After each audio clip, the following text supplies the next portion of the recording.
বিয়ে বাড়ির অনুষ্ঠানে বাবুর্চিরা যেভাবে বুরহানি তৈরি করে থাকে সেই রেসিপিটা আজকে শেয়ার করব। অবশ্যই ফুল দেখবেন, তাহলে আপনিও বাসায় খুবই সহজে বুরহানি বিয়ে বাড়ির অনুষ্ঠানের মতো তৈরি করে নিতে পারেন। তার জন্য প্রথমে আমি 30 কেজি টক দই নিয়ে নিছি। এটা মার্কিন কাপড়ের উপরে টক দইগুলি আমি সব এখানে ঢেলে দিচ্ছি। ঢেলে সুন্দর করে মার্কিন কাপড়ের মধ্যে দইগুলি সেকে নিতে হবে। এটা অবশ্যই আপনাদের করতে হবে, তাহলে আপনার যে বুরহানি ফিনিশিংটা ভালো আসবে। দেখতে পাচ্ছেন আমি দইগুলি সুন্দর করে সেকে নিচ্ছি। বুরহানির দইগুলি আমি এখন আস্তে আস্তে সুন্দর করে সেকে নিচ্ছি। এটা অবশ্যই ভালোভাবে ফিনিশিং করে সেকতে হবে। দেখতে পাচ্ছেন আমি কিভাবে সেকতেছি, আমি একটু ভিডিও স্কিপ করতেছি না, আপনারা যেন ফুল ভিডিওটা দেখতে পারেন সেই জন্য। তারপর আমি দইটা সুন্দর করে সেকে নিয়ে নিছি। দেখতে পাচ্ছেন তার মধ্যে আমি 1 কেজি পুদিনা পাতা, হাফ কেজির একটু বেশি ধনিয়া পাতা পেস্ট, 200 গ্রাম সরিষা ব্লেন্ড করে দিয়ে দিচ্ছি, 100 গ্রাম কাঁচা মরিচ ব্লেন্ড করে এখানে দিয়ে দিচ্ছি। সবগুলো উপকরণ আমি সুন্দর করে ব্লেন্ড করে নিয়েছি। তারপর হালকা একটু আদা রসুন পেস্ট 1 টেবিল স্পুন পরিমাণ। এরপরে এগুলি আমি সুন্দর করে মার্কিন কাপড়ের উপরে দিয়ে দিচ্ছি। দিয়ে উপরে একটু পানি দিয়ে দিব। এটার যে রসটা আছে যেন ভালো মতো বুরহানির মধ্যে যায়, এটা অবশ্যই খেয়াল রাখবেন। এরপর আমি রসটি সুন্দর করে এখানে চিপে বুরহানির মধ্যে দিয়ে দিব ভালো মতো করে।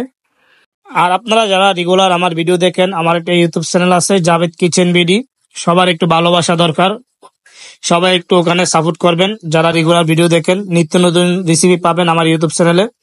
দেখতে পাচ্ছেন আমি এগুলি সুন্দর করে ছেঁকে নিচ্ছি। সবগুলি ইনগ্রিডিয়েন্টস ভালো মতো রসগুলি যেন বুরহানির মধ্যে যায়, এটা অবশ্যই খেয়াল রাখবেন। এটা যখন সেকা শেষ হয়ে যাবে, তারপর আপনারা বুরহানিটা সুন্দর করে গুলিয়ে নেবেন। রসটা ভালো মতো বুরহানির মধ্যে মিক্স করে নেবেন। দেখতে পাচ্ছেন আমার বুরহানি কালারটা চলে আসছে অলরেডি। এরপর আমি এখানে 1 ডাব্বু পরিমাণ চিলি সস দিয়ে দিচ্ছি। স্বাদ অনুযায়ী লবণ দিয়ে দিচ্ছি। এটার পরিমাপটা সবাই বুঝেন, লবণের পরিমাপটা আপনারা স্বাদ অনুযায়ী দিয়ে দিবেন। 100 গ্রাম ধনিয়ার গুঁড়া দিয়ে দিচ্ছি। এরপর দিয়ে দিচ্ছি 100 গ্রাম জিরার গুঁড়া। এটা 100 গ্রাম করে আছে এখানে। এরপর আমি সামান্য পরিমাণ বিট লবণ দিয়ে দিচ্ছি। এরপর হোয়াইট পেপার দিয়ে দিচ্ছি 100 গ্রাম মতো। আমার মনে হয়েছে এখানে একটু কাঁচা মরিচের জালটা একটু কম, সেজন্য আর একটু কাঁচা মরিচ দিয়ে দিচ্ছি। এরপরে স্বাদ অনুযায়ী চিনি দিয়ে দিবেন। আমি এখানে 2 কেজি 2.5 কেজি মতো চিনি দিয়ে দিচ্ছি। আপনারা চিনিটা মিষ্টি যতটুকু পছন্দ করেন ততটুকু দিতে পারেন। এরপরে এটি আমি ভালোভাবে মিক্স করে নিচ্ছি। আমার মনে হচ্ছে এখানে একটু বিট লবণ কম আছে, সেজন্য আর একটু বিট লবণ দিয়ে দিচ্ছি।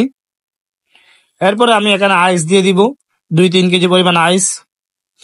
আপনার বাসায় যদি আইস না থাকে, আপনারা যখন খাবেন এর 1 ঘন্টা আগে তৈরি করে ফ্রিজে রেখে দিলে হবে, আইস না থাকলে। তারপর দেখতে পাচ্ছেন আমার বুরহানিটা এখন তৈরি হয়ে গেছে। আমি আইস দিয়ে, আমার মনে হয় একটু লবণ কম আছে সেজন্য একটু লবণ দিয়ে সুন্দর করে রেখে দিছি। বুরহানিটা তৈরি হয়ে গেছে। বুরহানি রেসিপি ভালো লাগলে অবশ্যই পেজটা ফলো দিয়ে সাথে থাকবেন। সবাই ভালো থাকবেন। আজকে এই পর্যন্ত। আল্লাহ হাফেজ।